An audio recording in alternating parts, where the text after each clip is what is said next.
Overthink Studio. Kisah ini bermula dari seorang saksi mata yang kembali menekan Sang Hun. Ia tidak puas hanya dengan uang tutup mulut yang sudah diterimanya. Kini, ia meminta lebih 30 juta won tambahan. Sang Hun yang terjebak dalam pusaran kebohongan hanya bisa menahan amarahnya dan menjanjikan akan memenuhi permintaan itu dalam 1 minggu. Namun, ekspresinya menunjukkan bahwa amarahnya mulai menumpuk, terlebih ketika melihat saksi mata itu mulai terlalu akrab dengan perawat. 근데 그런 생각이 드는 거예요. 3천만 더 주세요. 이번 주까지 보내드리겠습니다.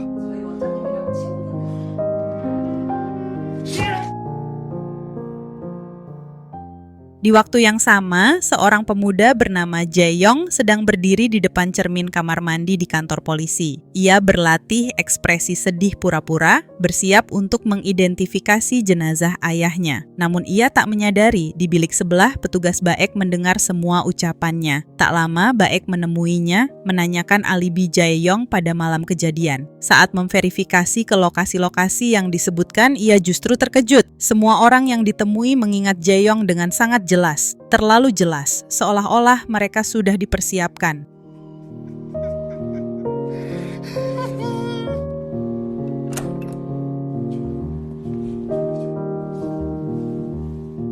사실 확인차 사건 당 이상한 건 없었는데? 이번 주에 오셨어요. 얼마 동안 나도 없는데.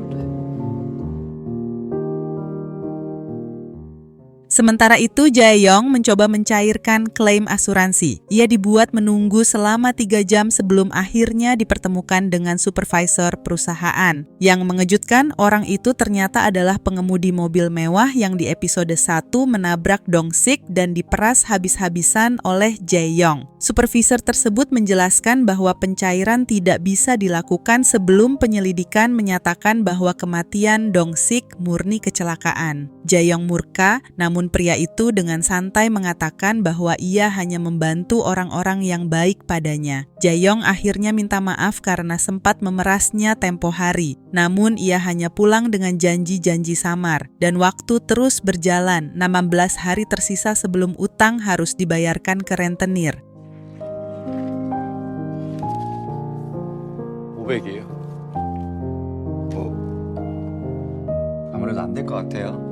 내부적으로도 조사를 했고 하게 심사를 한다는 거죠. 돈짜기 만들고 지금. 제가 좀 최선을 다해 명분이 좀 생긴. 미안해요. 제가 저 병원에서 있었던 일도. 그래서 이제 고객님들한테 감사 선물 챙겨가시고 제가 연락드릴게요.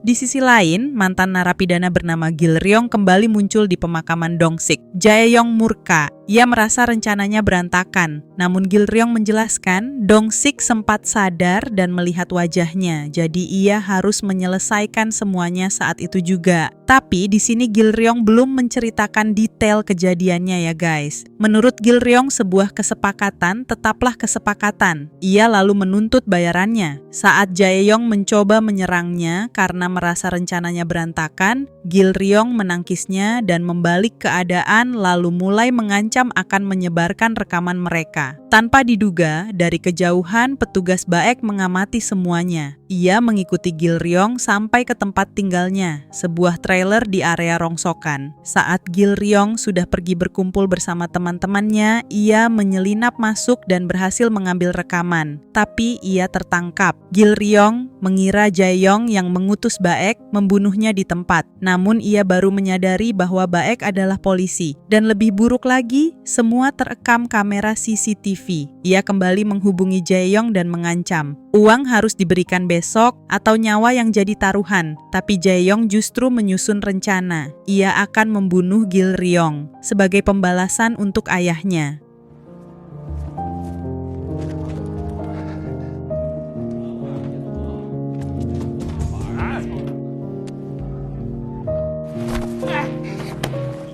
배루나 새끼가 보냈네.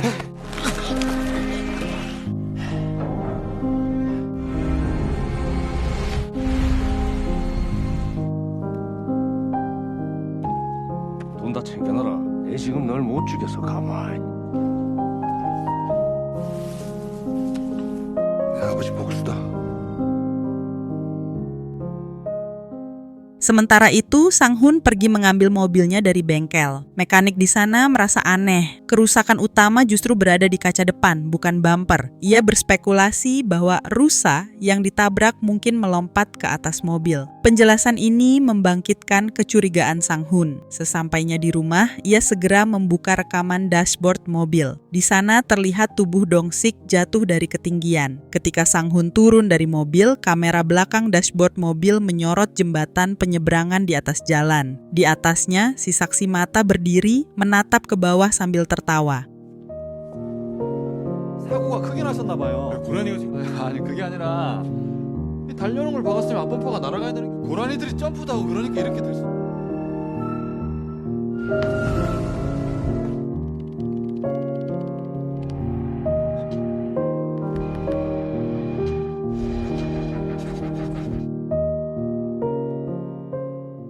Sang Hun langsung menghubungi Yu Jong dan mengatakan bahwa semuanya adalah rencana saksi mata. Ia berencana melaporkannya dan akan mengaku bahwa ia hanya dipaksa membantu menyembunyikan jenazah. Mereka bertemu di dalam mobil Yu Jong. Sang Hun menunjukkan rekaman CCTV itu. Tapi Yu Jong tiba-tiba bertanya, bagaimana mungkin saksi mata tahu kapan waktu yang tepat untuk memerangkap Sang Hun? Di sini Sang Hun mulai curiga dengan Yu Jong karena yang tahu bahwa mereka akan melintasi jalan itu hanya Sang Hun, Yu Jong, dan teman Yu Jong yang katanya ayahnya meninggal. Karena mulai merasa kedoknya sudah terbongkar, Yu Jong mulai marah dan mencoba memancing emosi Sang Hun dengan berkata bahwa ia bebas memilih siapa yang ingin ia kencani dan mana mungkin mau mengencani pria seperti Sang Hun. Mendengar itu, Sang Hun tersulut emosi dan mencoba mencekiknya. Namun tiba-tiba saksi mata muncul dan duduk di kursi penumpang lalu membius Sang Hun hingga pingsan. Dugaan Sang Hun ternyata benar. Yu Jong dan saksi mata adalah pasangan penipu. Mereka sengaja menjebak Sang Hun untuk memerasnya demi uang. Setelah dirasa Sang Hun sudah tidak bergerak lagi, mereka memutuskan untuk membawanya ke kampung halaman untuk bersembunyi dan menguburkan Sang Hun. Tanpa mereka sadari, pasangan yang membututi Sang Hun di episode 2 sebelumnya mengikuti mereka.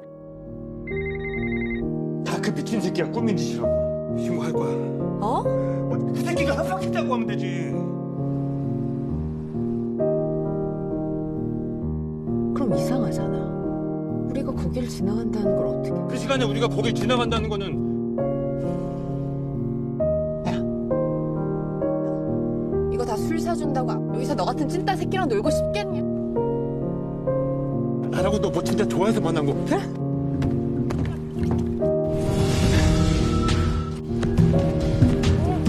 존나 더럽게 꼬일 뻔했네. 아이, 얼빵하게 생겨서.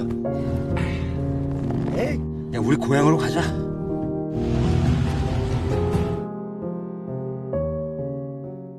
Pasangan penipu itu sampai di sebuah bangunan terbengkalai, tempat yang pernah dibakar dan tempat Jae-yong terlihat pada episode pertama. Yu Jong tersenyum tipis mengingat masa lalu, tapi saksi mata mencibirnya karena terlihat aneh. Saat mereka menggali dan berdebat, Sang Hun tersadar. Ia berpindah ke kursi pengemudi dan hendak kabur, namun melihat Yu Jong tertawa. Ia marah lalu tancap gas menabraknya. Yu Jong tewas seketika, sementara Sang Hun tertawa di balik kemudi. Saksi mata marah dan menyerangnya. Sang Hun mencoba memohon, menyalahkan temperamennya, tapi ia tak punya uang lagi untuk menyuap siapapun. Saksi mata membunuhnya. Tanpa mereka ketahui, para pasangan yang membututi merekam semuanya dari kejauhan.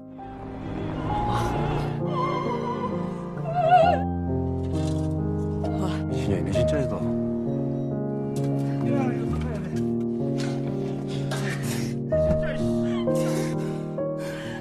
잘 어울린다.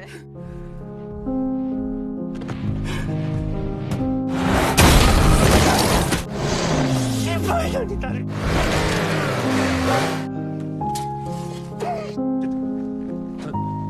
강해져서 그래.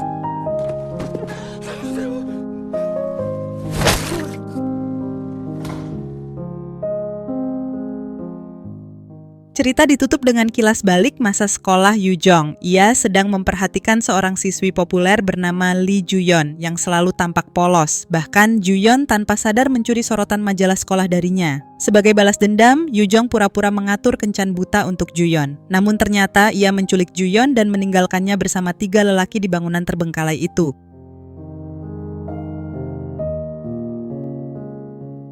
Di masa kini, Juyeon dewasa terbangun dari mimpi buruk masa lalunya, dan episode 3 pun berakhir.